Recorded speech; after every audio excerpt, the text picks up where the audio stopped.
The views and opinions expressed by guests on this podcast do not represent or reflect the official policy or position of the Take a Paycheck Foundation and podcast. All information shared is from personal experiences and does not constitute medical advice. We do not take responsibility for any statements expressed during the podcast. Take a Paycheck does not endorse any products or services.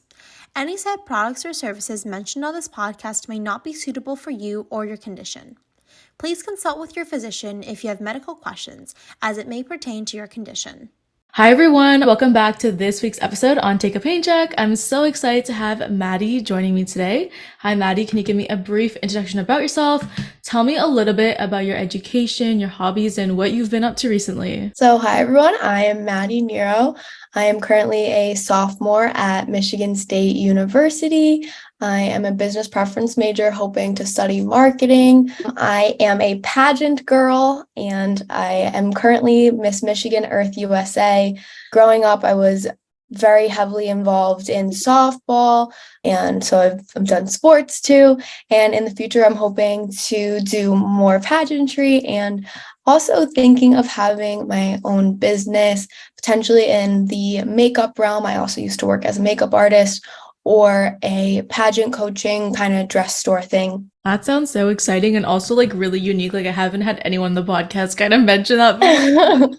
It's very niche. It's very niche. So I'm really excited to kind of get into that, but you're on this podcast because you do have a rheumatic disease. What is your diagnosis? Yeah, so I have a diagnosis of juvenile idiopathic arthritis. So of course, we know juvenile is young kids, and we have idiopathic, which basically means that we don't know the reason why I have arthritis. I just happen to have it. I have had genetic testing done. It's not rheumatoid. It just happens. I just happen to have it. And then, of course, arthritis, inflammation of the joints with stiffness, lots of stuff like that. So when were you diagnosed with JIA? I was officially diagnosed at 13, but I was going to doctors for probably like 6 years before that, trying to get a diagnosis. What symptoms were you actually feeling that kind of led you to see a doctor? It started when I was about 7.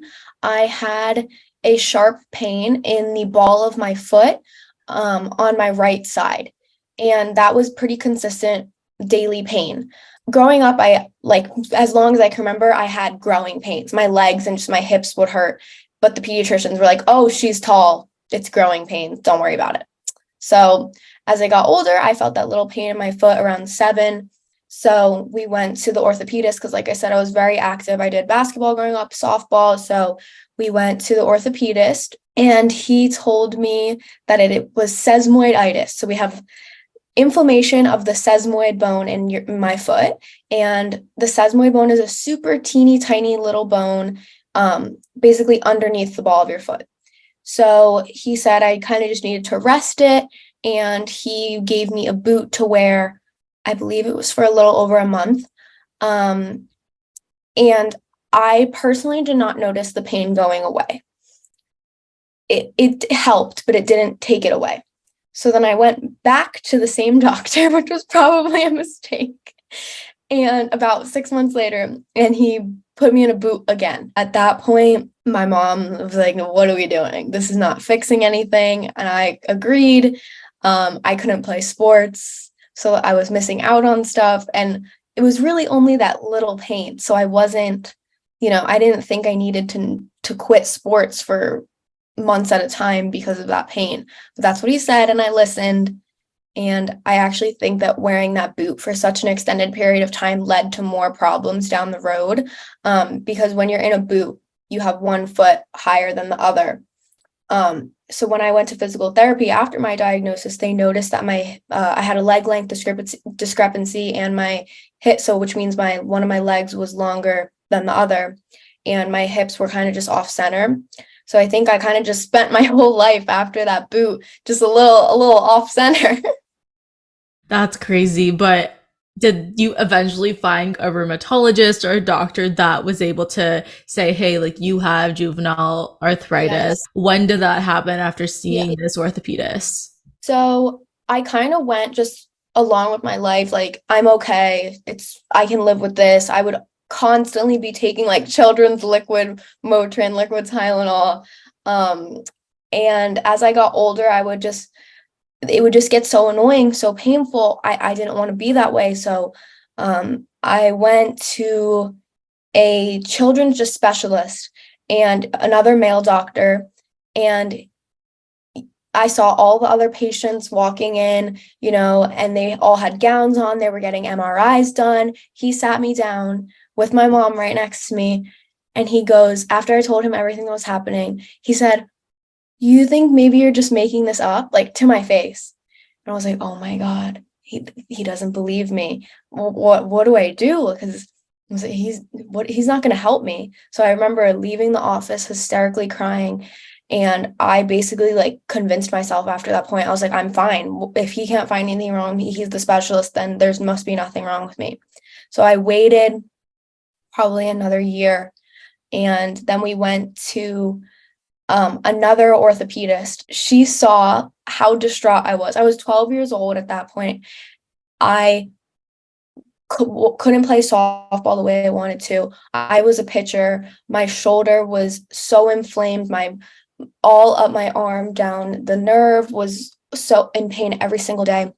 And she said, I know there's something wrong. I know you're not making this up, but she couldn't figure it out. So she actually recommended my rheumatologist, who is Dr. O'Neill at Hospital for Special Surgery. And as soon as I went to her, it was the day before Halloween, I went into her office. She was just looking at my fingers, doing a little exam and just chatting with me. She's like, "What are you going to be for Halloween?" Like this and that. She sits me down after. She goes, "You have arthritis."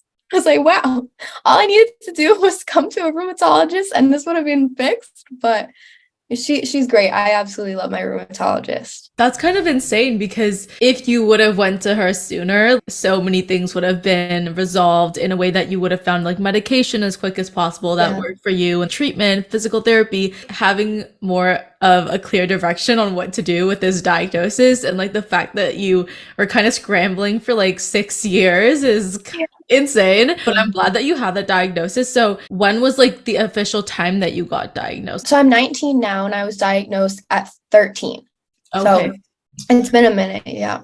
Yeah, okay. I was also diagnosed at 13. So I think a lot of Our people teenage selves finally stand up for ourselves. Yeah, and also when you're 13, how did you feel getting this new diagnosis in your teenage years? Because your life was normal, we'd say, before, and now it's come to a point where you have to adapt and like change into whatever you have to deal with next. So how did you feel as a teenager growing up with arthritis, just in like the social environment of it? Yeah, so I think I've always just been kind of mature for my age, always kind of a motherly figure to my friends, always really helping around my household. So I definitely had a higher maturity always than just the kids around me. So I remember leaving the rheumatologist and I just didn't have anything to say. Like my mom was so happy, "You have this diagnosis, like we can fix it now, we can figure it out." And I just didn't know what to say. I was like, wow, 6 years and I finally know. But it was relieving. But then, of course, living with the actual diagnosis became more of a challenge. So I just started physical therapy and I was given a grip for my pencil, as many of us are, for just having a little extra resource. And I remember one day this boy sitting across from me in math class. He's like, "What's on your pencil?" And I was like, "Oh, I have arthritis. It's a grip to help me write so my hands don't hurt as much." And he's like, "Only grandmas get arthritis." And I was like, "No, that's not true. That's not true." But it made me so mad because he didn't know me. And who are you to tell him? I feel like it was bullying, but kids are ignorant. They don't know these things. I didn't know these things really. So that was really the only straight up meanness that I experienced. There were definitely kids who were confused, people who didn't really care to understand the diagnosis. Like I said, I've always been mature, so people like at softball practice called me mom because I bring my little snacks to the game for everyone to share. And when everyone found out I had arthritis, a few girls said, "Oh, we should call you grandma instead of mom." And I was like, "No, we're not going to do that because the arthritis doesn't make me a grandma. I'm still Maddie." But other than that, the social transition wasn't terrible, but it definitely was noticed because in the past I was hiding it. I was just like, I'm in pain, but I'm just gonna sit here and pretend that I'm not. But now if I was there and I was in pain, people could tell because they're like, oh, she has arthritis. Her legs probably hurt right now. And they were probably right. They did hurt, but it's okay. But you're definitely kind of in a way positive about it in a sense that I don't even know if it's positive, but more like my Yeah. arthritis basically does not really define my capabilities and like what I can do. So it's so inspiring to kind of hear that from someone who was so young being diagnosed. Thank you. And just moving on to kind of softball, because I know that you mentioned that you played softball. Did you have to quit? How did that work? Like, how were you accommodated if you needed accommodations? So I played softball from ages 6 to 18. I've always pitched and played first base, and pitching in softball is pretty hard on the body. It's a lot of repetitive movement, a lot of fast movement, whipping movement. And when I first started really getting into pitching, the soreness that I experienced was like no other. I couldn't lift my arms above my head. Like, I went into my mom's room and I was like, I'm stuck in my jersey. I was like, I don't know what to do. But once my body got used to that repetitive motion, the pitching actually became something that was powerful for me because I could pitch 100 times and not get sore from it anymore because my body had built up a resistance to that pain and to that soreness and to that motion. But as softball got more competitive, we started to weight train and, do things that, college softball players would do. And I remember going to our first weighted workout, and all the girls, I was able to do it all. But the next day we had another practice and I could not walk. I was so stiff, so sore. So from that point, I did physical therapy exercises rather than the weighted workouts with everybody, so that I was able to actually function throughout the week at the other practices. Because like with arthritis, our muscles can be so sore for so much longer than someone who doesn't have that diagnosis. But as I got older, I'd say probably around 12 or 13, 14, 15, I had a pretty bad flare up in my knees and my hips. And I was advised by my rheumatologist to give softball a break for a month or two to try and get that inflammation down, which I did, and it did help. But I was able to get back into it. So I've always had a pretty good experience with softball, and I've definitely had my tough moments, but I've been able to push through them, I'd say. And I guess back to your symptoms, like how did your symptoms change over time? Because I think that would also impact if you were able to play softball in a way that you actually were able to do that. Was it relatively similar in terms of symptoms? Like, did it get better? How did that work for you? I noticed that my pain was worse in the beginning of my diagnosis. So probably from ages 13 to 16, I was in the most pain. But during that time, I was taking methotrexate, which is an anti-inflammatory medication for arthritis. And I didn't really notice it helping me much. It gave me some pretty bad food aversions. I wasn't really able to eat meat or eggs or dairy. So I was losing a lot of weight and I felt pretty weak.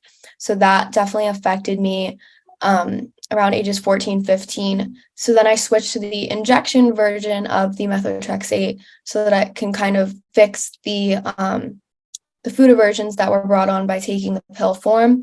And that definitely helped. And I felt pretty good symptom-wise. I've always had majority of my pain in my hips, knees, and hands. So pretty major joints that are affected. But as I've gotten older, I have noticed that I'm able to have less pain in my hands because I am now able to pick what I want to use my hands for. So in school, you had to write everything down. In math class, I couldn't type, you have to write all those equations. And now that I'm older, I can request different accommodations and stand up for myself more. So I've definitely noticed a little bit of a difference at that. And I think I could have, they say sometimes people grow out of the arthritis. I haven't grown out of it, but I do think I've adjusted my lifestyle to where the symptoms can be at bay sometimes. Yeah. I totally resonate with that. We kind of learned how to adapt and live with it, and also like realize that we can do so much beyond what the diagnosis is. Going on to medications, yes, you have these symptoms. You talked a little bit about methotrexate. What medications have you been on,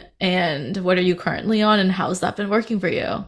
Yeah, so I started with methotrexate pill right after my diagnosis, just to take down the inflammation. I was on a pretty high dosage, and like I said, I really noticed some pretty bad food aversions. It was really affecting my stomach. It was making me lose a lot of weight. And those food aversions kind of stuck with me throughout my young teenage years. So I switched to the injection version, which was a little bit intimidating, as a 16-year-old having to stab myself in the leg every week. But I was tough and I did it. And I actually really liked the injection because didn't have to worry about the effects on my stomach. It was a little weird for like people to find out that I took an injection. They're like, "What, do you have diabetes or something?" I'm like, "No, I only have arthritis. We don't need to make a whole list of things now." But after I took the methotrexate injection, I was still noticing that my food aversions were not going away. And at that point, I was so thin that it was just not healthy. And it was also affecting me playing softball because I was losing weight, losing strength. So I decided to, against kind of what my doctors have recommended, I decided to get off methotrexate at least for a few months because I wanted to see how I would feel. I continued to do physical therapy like I had been for a few years, and I felt so much better. I remember that when the food aversions went away, my sister made me mac and cheese, and I ate a whole box of mac and cheese by myself. And I was like, oh my God, I would have never been able to do that. Like, I was so happy to be able to eat again and to want to eat again. And so I stayed off the methotrexate for like 6 months. And then after that, I had that flare up that I had talked about, which had prevented me from playing softball for a month.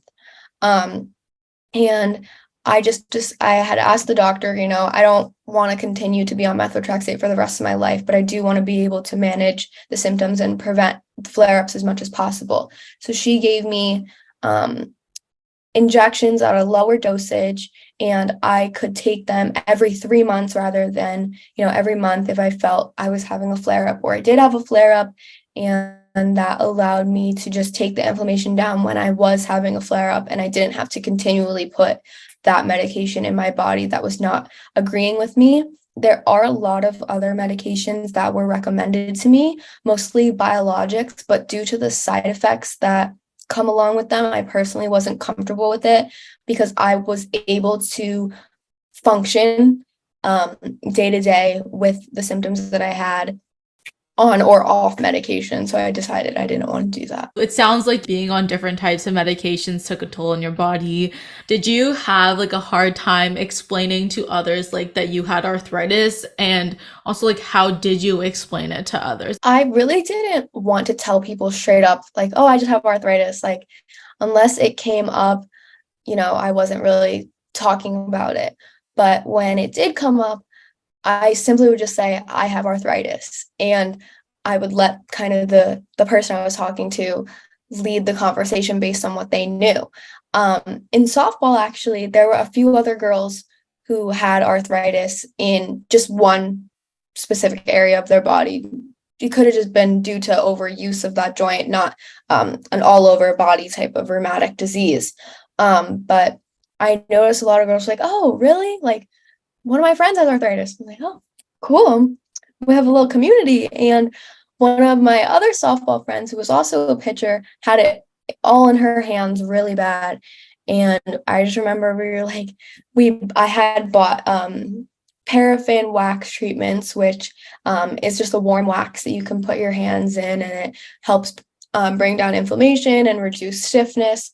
And she came over to my house after softball, and we both used my paraffin wax. I was like, wow, I feel supported, like somebody gets it. And it wasn't that hard to explain. I just have arthritis. My joints get inflamed sometimes. I'm in pain a lot, but I deal with it. I'm tough, and it doesn't change who I am at all. And most people were pretty receptive to that, I'd say. It sounds like you had a supportive community, definitely in the whole softball area. We kind of talking about, social life and like living with arthritis, and you were in high school. So did you see like any changes from being in like middle school versus high school in terms of your arthritis? In middle school, I think it was a little bit more challenging for people to understand how it was even possible that I had arthritis. People were just like, no, only old people have arthritis. What are you talking about?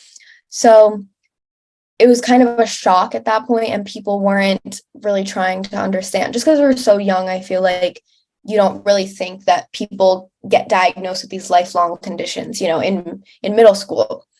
But in high school, most of my friends knew, my teammates knew, all my teachers knew I had accommodations since my diagnosis, that I could use my pen, or I could use my my grip. I could type any notes that I wanted to. If I needed an assignment on the computer rather than on paper, I could get that.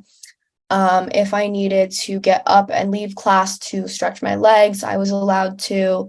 Or if I needed an extra day to do an assignment because I had a flare up the day before, then I was allowed. And the teachers were very understanding, because they have to be. The accommodations are fact, and you just have to listen to them. I was a little scared to use the accommodations at first. I didn't want to get up and like disturb the class and walk out when I probably should have a lot of times. But as I got older, I was like, I have these accommodations for a reason. I'm deserving to get the help that I need and deserve.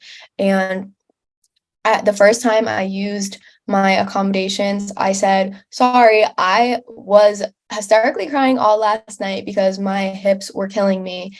I didn't have to tell the teacher that. I knew in my head that something was wrong, and I told the teacher, I need to use my accommodations. I was in pain yesterday. Sorry, you're getting the assignment a day later. And it was like such a weight lifted off my shoulders that I could finally stand up for myself and feel confident in doing that. Yeah, I've seen a lot of people kind of be afraid of asking for accommodations. For me, it's a bit different because like I know that I need them, so I'm like, okay, I'm gonna get them. I don't really care what people think or say. Yeah. But it's hard to even like get to that point. At first, I feel like everyone's looking at you, and you're right. Like even I remember in like high school, people would like be like, why is she going to another room to write her test? Yeah. Or like, why does she get to use her computer and not handwrite? Like, there's just so many instances where people are like looking at you like, why is this person so lucky? We're not actually lucky. Yes. Like, Oh my God. we're at a disadvantage. But it's like, how do you explain that to other people? You kind of don't. And Yeah. it's hard because people see you in a certain way when you get those accommodations. I 100% agree. The Yeah. word lucky, like you're so lucky, really? Really? I don't think so. I mean, I'm lucky, I'm happy, I'm fine, but the accommodations are not lucky. So, what are some lifestyle changes that you've made ever since you were diagnosed with arthritis? I was recommended many times to go gluten-free, to really limit my sugar intake. I attempted to do both of those things many times, honestly. I'm Italian. I don't know if I could ever give up pasta, but I do try and be conscious of what I'm eating. I do also have a really big sweet tooth, so I've always known the sugar is bad for my inflammation. It really does make it worse. I'm aware of what I eat and how it can affect my body, but I also know that I can't restrict my diet to where I'm not eating much, because I'm a picky girl. So I still eat what I enjoy, but very conscious about it. I also was doing physical therapy for 3 years, I absolutely loved my physical therapist. They also gave me inserts to put into my sneakers. My feet pronate, so they kind of go inward. I put a lot of pressure on the balls, the inside of my feet. So that kind of helped make my feet nice and straight, really stabilize the way I walked. And I absolutely felt so much better at physical therapy, was gaining strength in the places that I needed it. I also started recently this year working out every single day except for the weekends, and I love it. Gaining a lot of core strength has been super helpful to me. I noticed that it takes a lot of tension off my back completely. If you're able to hold your core steady, then it helps you keep your posture better. If you're able to have a stronger core, it doesn't put as much stress on your lower back. So that has been really helpful. And just overall getting stronger. Walking a lot has been great. I walk to class all the time, which is great. But in the winter, I am in Michigan, so the cold does affect me a bit. So I, of course, need to bundle up, just make sure I'm taking good care of myself all year round. From what you said, everything is super personalized and individualized to each Yeah. person. So like what may work for you may not work for someone else. And I'm glad that you've acknowledged that like you're trying to figure out what works for you, and knowing that, even being like a teenager or like a young adult, it's hard to make those like sacrifices Yeah. as to like what you're gonna eat or what you're gonna do today. And like even like going out and not feeling okay because of your arthritis, fear of missing out. It's hard to navigate that space. So I'm glad that you were figuring out what you need to do in order to still like be able to do the things that you like, but also like make sure that you're okay with your arthritis. You did mention that you work out every single day except the weekends, and that's so great to hear. Have you found that with this workout, as you mentioned, it helps your joints? I mean, I've been very active my whole life, but it was very specific to softball. So so my right arm is just so much stronger because of always throwing with my right arm, doing everything softball wise. So when I went to the gym, I really noticed that my body was kind of just off kilter. The whole right side of my body was way stronger, and the left side was not doing anything. So I learned a lot about balancing my body and doing things one arm at a time. Don't do the bicep machine two arms at a time. Take a dumbbell and do it one arm at a time, so you're actually working that muscle and the right arm isn't compensating for the left. So that was really great to learn because I didn't even think of that. It wasn't necessarily too hard for me to get into it. The first time I went to the gym, I was a little intimidated because I never was in a gym. I was mostly just in like softball facilities. So the first time I went in, I just walked on the treadmill, and I was like, okay, I don't know what else to do now, so I'm gonna leave. But every day I would do a little bit more, and then I would watch videos on TikTok, and I would ask other people in my life who enjoyed working out, and I would just do those exercises, but make sure if I needed to modify them, or I try and do pretty lightweight, nothing to put too much stress on the joint, but to still get my muscles toned and to feel strong, but nothing too crazy. At the beginning of the episode, you did mention that you're very passionate about, makeup, pageantry, things like that. So you have a lot of experience in pageantry. Can you talk a little bit about how it all started and why it's important to you? Yeah. Pageantry is kind of a new thing for me. While I do have a decent amount of experience in it, and I've actually had a lot of success in it in the short amount of time I've been doing it, it is still new. So when I was 17, myself and my sister were placed in the custody of my aunt and uncle. Just my parents were having a really difficult divorce, and really hard time being able to give my sister the love and support that we needed. So for a lot of reasons, we ended up with my aunt and uncle my senior year of high school. And my cousin had competed in one pageant. It wasn't really her thing, but I had went and watched her, and I just thought it was so cool. So I decided when I was in my aunt and uncle's custody that I need to do something for me. I need to find my confidence. I need to do something empowering and give myself something to look forward to, because that was a really difficult time in my life. So I signed up for Miss New York Teen USA, which is the biggest and most competitive pageant in the country. And I had no experience and I had no idea what I was doing. But I went and I competed. I was able to have the support of my family, my aunt, my uncle, my mom was there, my dad was there. They were gracious enough to help pay for everything for me. I fundraised for it, and I went into the interview not knowing how to interview for a pageant, but I've always been a talker. I like to talk. So I went into the interview. I talked about, my struggles in my household. I talked about my arthritis, which I think that was a good point. They love when you're advocating for something. And in my first ever attempt at the biggest pageant in the country, I made the top 10. And I was like, what the heck? I was like, maybe I'm good at this. Let me keep going. So I did it again this year with a lot more preparation. I got a coach. Getting the dress was a much longer process, much more tedious shopping. I was practicing every single day. I understood what went into the pageants now.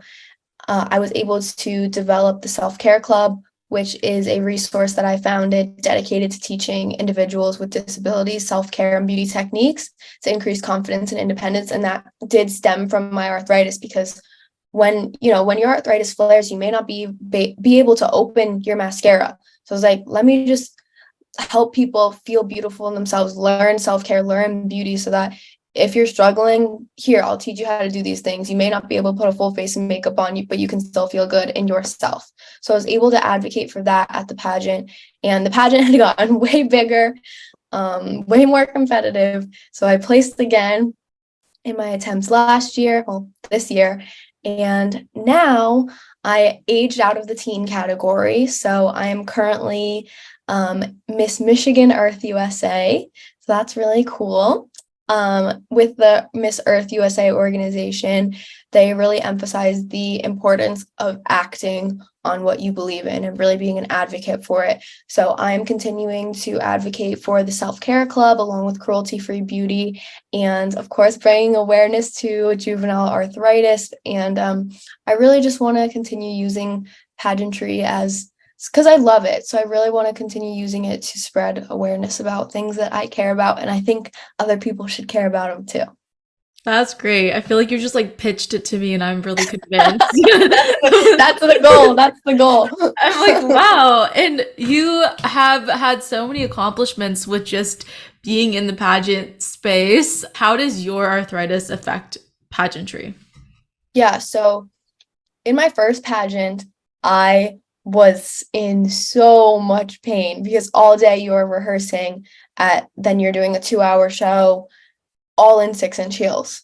I had never worn a 6-inch heel in my life. I knew nothing about pageantry, but I knew you had to wear high heels.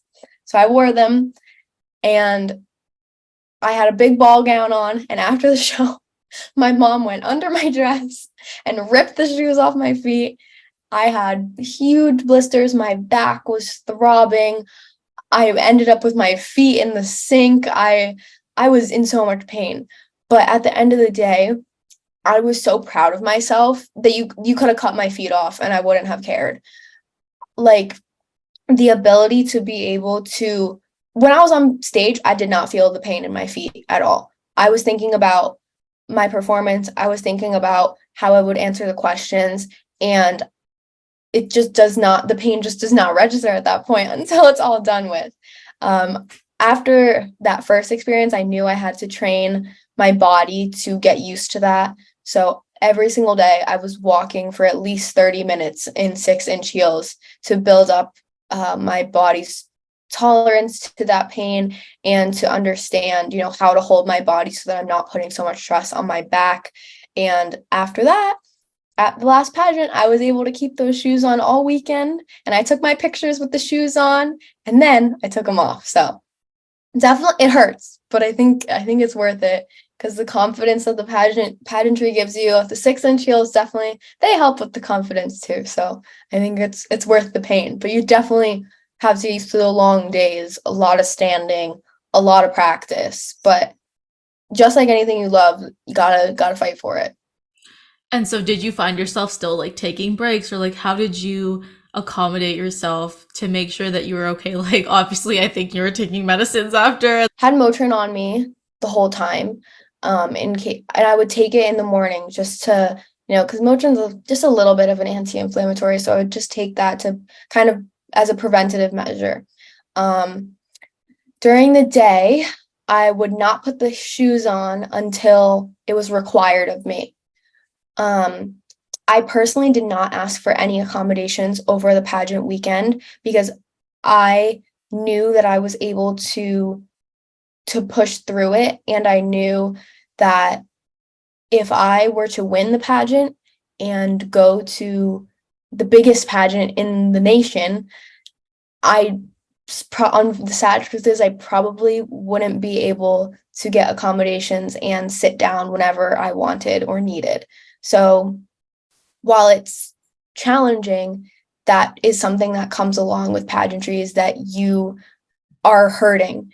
But at the end of the day, that pain is worth it, in my opinion. Of course, I took my shoes off as much as I could. I sat down as much as I could, but I was just grinning and bearing it a lot of the times, honestly. A lot of pageantry is a mindset. So I would love to say pageantry is for everyone. You see girls on the stage in wheelchairs. You see amputees on stage, girls with bald heads. It doesn't matter really what you look like. But at the end of the day, you do need the ability to have a little bit of the struggle in what pageantry is, and that the pain does come along with pageantry, unfortunately. So you kind of mentioned how you created the self-care club. Can you tell me more about why exactly you started it and when you started it? Yeah, so my senior year of high school, I was selected. I went through a long interview process, and I was selected to be a mentor to a class of individuals with disabilities. So I would go in every day and I would do lessons with them about friendship, about advocating for ourselves. And I was just their friend. I literally hung out with them every single day. I miss those kids so much. I love them with all my heart, and it was the best experience of my life. And I literally could talk about it for 10 days if you asked me to. There was a lot of girls in the program, and they always asked me about my winged eyeliner, my curled hair. How do you do this, Maddie? You look so pretty. And I was like, wow, we're teaching them how to advocate for themselves. We took them into the cafeteria to help them stock the food so that they can have potential jobs in the future, so that they're learning how to be more included in society. But we're not teaching them how to put makeup on before they go to a job interview. We're not teaching them what business casual is. We're not teaching them what is appropriate to do to our hair, or if we should go to school with blue eyeshadow on. Like, they don't know these things. So I said, there's no resource for this, so I'm going to make it. So I went to the teacher and I said, I want to start this. I think it's necessary. And she 100% agreed with me. So that was right before Christmas time. And I went to the little dollar store, and I went to the makeup section. I got everyone a makeup bag, and I got the boys hair gel and combs. And I went in and we created the self-care club. They helped me come up with the name. And we did a little lesson about makeup, and we talked about how we don't need makeup, but it helps us look naturally beautiful and it enhances our beauty. And then I said, well, I'm going to college. I'm not going to be here to teach them all these things. So I made it an online resource as well. I created an Instagram and YouTube dedicated to the self-care club. I have posted things from curling your hair to doing your eyebrows, to doing your lipstick, to doing a full skincare routine. And it's not just makeup. Again, self-care club, it's everything involved in it. Washing your face, and I'm hoping to do one about tweezing your eyebrows, because I genuinely believe it's so important for you to feel beautiful and look beautiful, because it will only just enhance the way you feel and make you feel more confident. And they deserve all of that learning, and they deserve all of that independence. Yeah, that's so unique. I talked to a MAC makeup artist that lives with JIA, and I also found her kind of explain the same thing. Sometimes we just can't open our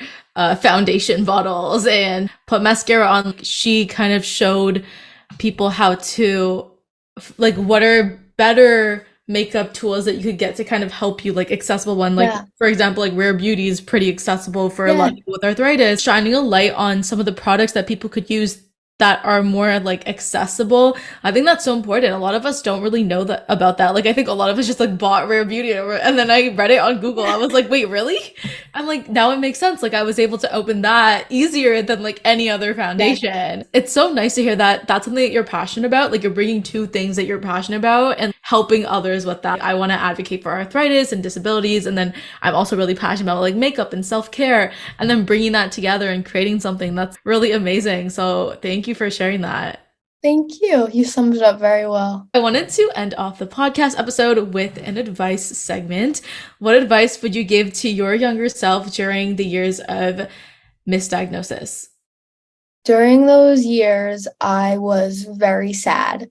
I want to tell little Maddie or anybody out there who's struggling with a diagnosis process that you and your pain is valid, it is real, and one day it is all going to feel so much better, and all of that weight is going to be lifted off your shoulders, and everything is going to come together, and you are going to turn into such a happy, grateful, beautiful person who is not worried about her arthritis every single day. And what would you say to youth who have big aspirations for the future?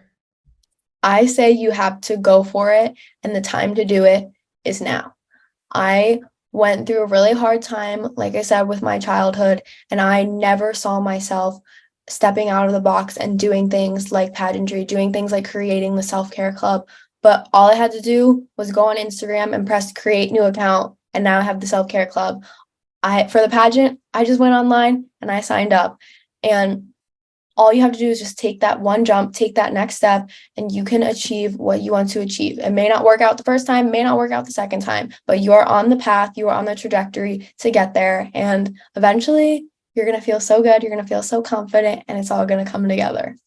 Thank you so much, Maddie, for joining me on today's episode. We had a great conversation. We talked about your diagnosis. We then talked about your diagnosis came with a bit of bullying, but also how you were able to stand up against people at school with the help of your support system.